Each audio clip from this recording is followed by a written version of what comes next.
네, 안녕하세요. 사회복지 실천론의 정인숙입니다. 자, 1강이 우리가 이제 차근차근 밟아왔고요. 2강으로 지금 넘어가고 있는데요.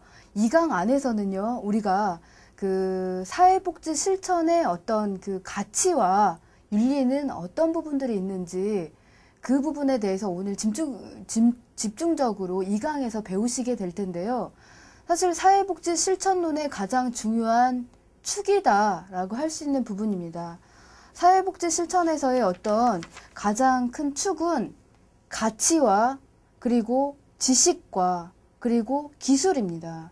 예, 가치와 지식과 기술을 겸비를 해야 되는데 오늘 사실은 그 세 가지 가장 큰 축에서 세 가지의 큰 축에서 중요한 가치 부분에 대해서 우리가 접근을 해보고자 합니다. 그리고 매번 1급 시험에서도요, 이 가치 부분에 대해서 묻는 문제들, 지금 현재의 어떤 이슈화되고 있는 부분들과 함께 사례로 제시해서 가치를 묻는 부분이나 아니면은 가치 갈등 상황이 도래를 했을 때 그때 내가 어떤 윤리적으로 어떤 이 딜레마를 어떻게 해결해야 될지 이런 전문가적인 현장에서 전문가적인 어떤 소견을 발휘해야 되는 이런 부분들을 묻는 문제들이 많이 출제가 되고 있습니다. 그래서 출제의 어떤 문제들을 한번 경향을 분석을 하신 후에 또 2강을 들으셔도 그만큼 자신의 것으로 소화하는 이런 부분들이 확실해지지 않을까 이런 생각들이 듭니다. 자, 오늘 2장을 배우기 전에 오늘 우리가 배울 가장 큰 축 세 가지를 소개를 하면서 시작을 하도록 하겠습니다. 우선 판서를 통해서 보도록 하겠습니다. 자, 오늘 우리가 배우는 부분들은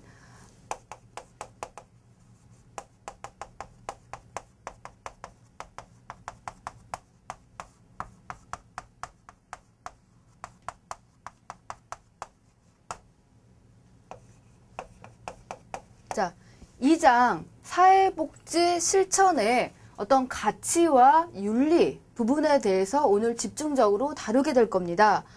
이 안에는 세 가지가 들어가 있습니다.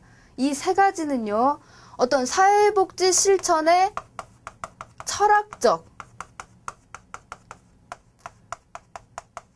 기반에는 무엇이 있느냐, 요거를 우리가 한번 알아볼 테고요. 그리고 두 번째로는 사회복지 실천의 어떤 전문직의 가치와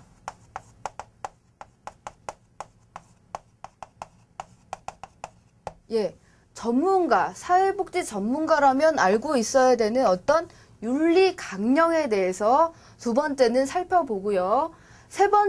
마지막으로 세 번째에서는 현장의 사회복지 실천 현장에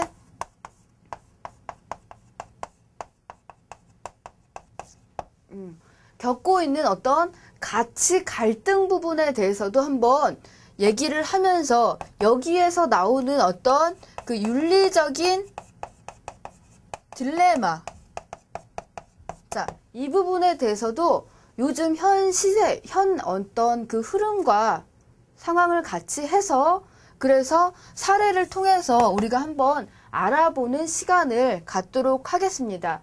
우선은 책을 보시면서 다시 설명을 드리도록 하겠습니다.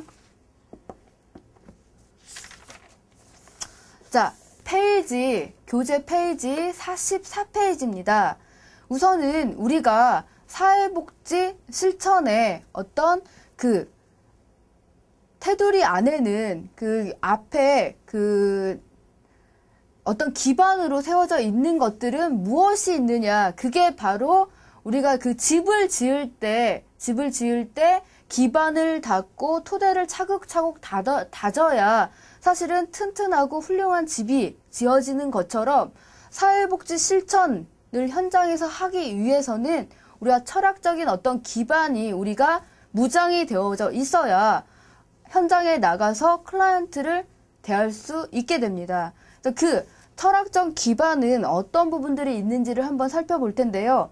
이 가치라는 개념이 사실은 철학적인 어떤 기반의 가장 큰 축을 이루는 부분들입니다. 자, 가치는 쉽게 얘기를 해서 좋다, 싫다 라고 얘기할 수 있는 부분입니다. 그래서 사람들마다 사실은 가치가 다를 수가 있겠죠. 그리고 바람직하다 혹은 나쁘다 라고 얘기하는 것들 또한 사실은 가치다 라고 얘기를 할 수가 있습니다. 가치는 쉽게 얘기를 해서 세계는 어떠해야 하며, 그리고 사람들이 어떻게 행동을 해야 하는지, 그리고 최적의 어떤 생활들은 어떤 것들이, 생활 환경은 어떠해야 하는지, 이런 부분에 대한 어떤 물음에 대한 답이 바로 가치일 수 있다라고 할 수 있는 부분이고요. 자, 어떤 인간 행동의 어떤 방향성을 제시를 하고 있는 것이 바로 가치라는 부분이다라고 기억을 해두시면 되시겠습니다. 또한 앞에서 제가 말씀을 드렸던 것들처럼 가치는 사회복지 실천의 어떤 지식, 기술과 함께 가치는 사회복지의 어떤 지식과 그리고 기술, 그리고 그 세 가지 중에 하나인 가치 안으로 포함이 되어져서 이 세 가지가 정말 중요하다라는 부분들을 함께 기억을 해주시면 되시겠습니다. 자, 상대적 중요성에 따른 가치 체계는요, 자, 세 가지로 나누는데요. 세 가지는 궁극적인 가치, 그리고 차등적인 가치, 그리고 수단적인 가치가 있다. 요 세 가지로 구분이 된다라는 정도만 기억을 해두시고요. 그리고 차원에 따라서는 또 분류하는 어떤 가치 기준이 다른데, 그 가치는 어떤 개인적인 가치가 있는가 하면 어떤 사회적으로 형성된 가치가 있고, 그리고 또 기관마다 어떤 사회복지 기관이나 어떤 다른 기관들, 학교라든지 경찰서라든지 동사무소라든지 이런 어떤 기관마다 갖고 있는 어떤 가치들이, 고유한 가치들이 있고, 그리고 그 기관의 어떤 가치에 따라서 클라이언트의 어떤 가치와 상충하게 될 때에는, 그럴 때에는 조금 힘든 부분들이 발생을 하겠죠.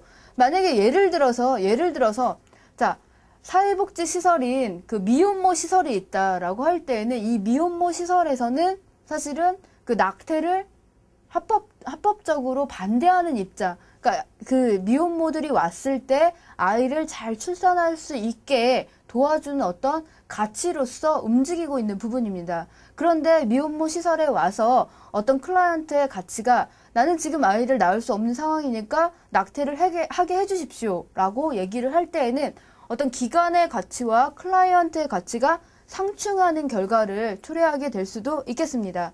또한 마지막으로는요, 차원에 따른 분류의 마지막으로는 전문적인 가치를 둘 수가 있겠습니다. 그래서 뒷장에서는 우리가 전문적인 가치로 보아야 될 것들이 뭐가 있는지를 또 꼼꼼하게 살펴볼 텐데요. 이 부분은 사실은 정말 아주 중요한 부분들 중에 하나입니다. 그래서 그 사회복지직의 어떤 전문직의 가치이다라고 한다면은 가장 중요한 어떤 쟁점이고 가장 중요한 축은 인간의 존엄성에 대한 부분입니다.